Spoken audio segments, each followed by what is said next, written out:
I met Pacho. I met Pacho Anderson in Atlantic Beach, Florida, where he grew up after returning from Texas. I was 20 and he was a year older. He had become a surfer, even president of the Utica Surf Club, a true honor of that time. Pancho worked in Mayport for Matt Rowland at the tiny fishing village near the large naval base not far from his home. He loved the water in every way, to surf, to fish. You rarely found Pancho far from water or with shoes. He was just a flip-flop t-shirt, blue jeans kind of guy. It did not matter how many Brooks Brothers golf shirts his mother gave him. She supplied him with all of his proper attire throughout his life, from sports coats to boat shoes. Pancho was a rebel. His father was still wearing a crew cut and a skinny tie the first time I met him in 1973. Pancho's hair was long, blonde, like corn silk, and I am sure he did not own a tie. He would concede and dress up on Sunday for dinner at his parents' house, holidays, and special occasions. Proper attire was shed at the first opportunity. Pancho did not care to impress anyone with material things. I had grown up in a middle-class home and was enamored by his parents' lifestyle. I fell in love with his family as much as I did with Pancho. Education was important to me because my parents were not college graduates. Pancho only went to college because his parents insisted, and then only studied what he loved, marine biology. He went to Jacksonville University, but he never completed his degree. His real university was the world, and in 1973, he began to educate me about a world I never knew.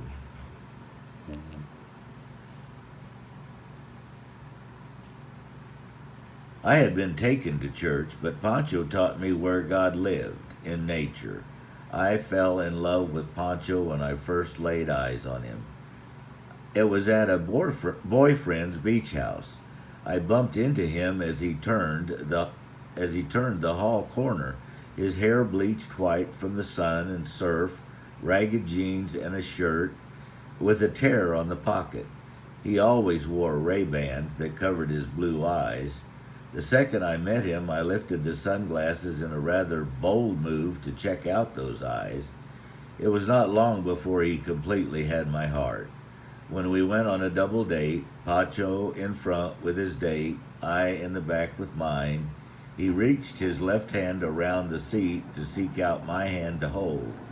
When he let me drive his brother's MG, he stopped at the corner of 3rd and 12th and 3rd and 12th Street in Atlantic Beach and asked if he could kiss me. That was it. There was no looking back. During those years, I followed him like a puppy, even through the woods. I almost stepped on a moccasin as we walked through the knee-deep marsh grass. I soon found myself covered by tiny seed ticks that sent me running back to the car to strip down to nothing. I sat up in a tree stand where I was directed to sit very still so as not to scare the deer or wild hogs, even though I was being eaten alive by mosquitoes. Thank goodness nothing walked by me.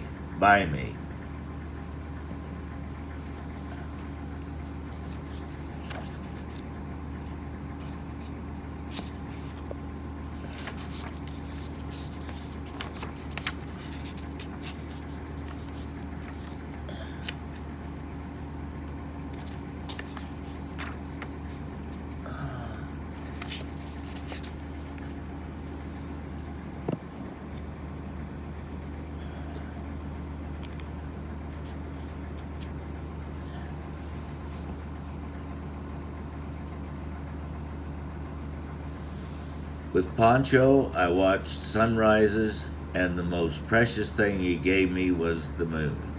He taught me about the full moon rising over the ocean every month at sunset, and together we watched 1,000 moonrises. We were children of the 50s, teenagers in the 60s, and lovers in the 70s. During our years together, we hung out at Pete's Bar in Atlantic Beach and the Spectrum Disco Club. We traveled together to Puerto Rico and the Virgin Islands, England, France, Spain, and Gibraltar, Morocco, and North Africa. He proposed in Nice in a hotel overlooking the Mediterranean. We were together for 5 years and married in 1978 in a double wedding with Dean, his brother, in a Methodist church in Jacksonville. In our early lives, we enjoyed freedom and fun. We gave the best parties, as many of our old friends can testify. We gave that all up in the 80s in order to raise a pair of amazing children. Now I know the real reason I married Pancho, and the reason we stayed married for 34 years was due to those two amazing, beautiful children. I knew he would father beautiful children. In the 90s were years of building his business in mariculture. He cultivated clams from state-leased marshlands. He got to work next to manatees and under eagles. He was strong from hard work, and after being diagnosed with stage 4 cancer in 2003, he made a pledge to surf and fish every day of his life. He took a fishing rod on his boat, so on the way to work he'd have a chance to cast or troll on the way to his state-leased marsh and land located on the Matanzas River in St. Augustine near Devil's Elbow. He was most comfortable in a wetsuit or baggies, mostly well worn. He was the most beautiful man I'd ever seen. In the years following his diagnosis,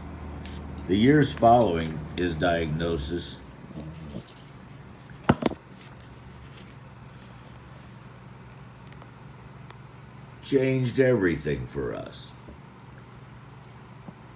Time no longer seemed to make sense. For the first year, I slept with my hand on his back or close to him, afraid of his death and losing him. We had many good years after his diagnosis. We learned to appreciate life, each other, every day and every moment. We explored our spiritual beliefs and asked what we believed about death. I promise you he was on a first name basis with a God that many people never get to meet, as he spent every day in God's cathedral. He was shy, but you would never know it, except for many of my friends who did not believe he even existed. Standing face to face with you, if you could manage to get him in that position, Pancho had a booming southern drawl and could talk your ear off about things he loved. He loved surfing. He loved Nova Scotia. He loved his children and was proud of both of them. And he loved me and let me know in 1,000 small ways. Romance wasn't his strong suit, but I would have bouquets of wildflowers over the kitchen sink, and every morning he brought me a cup of coffee in bed, a treat I will always miss.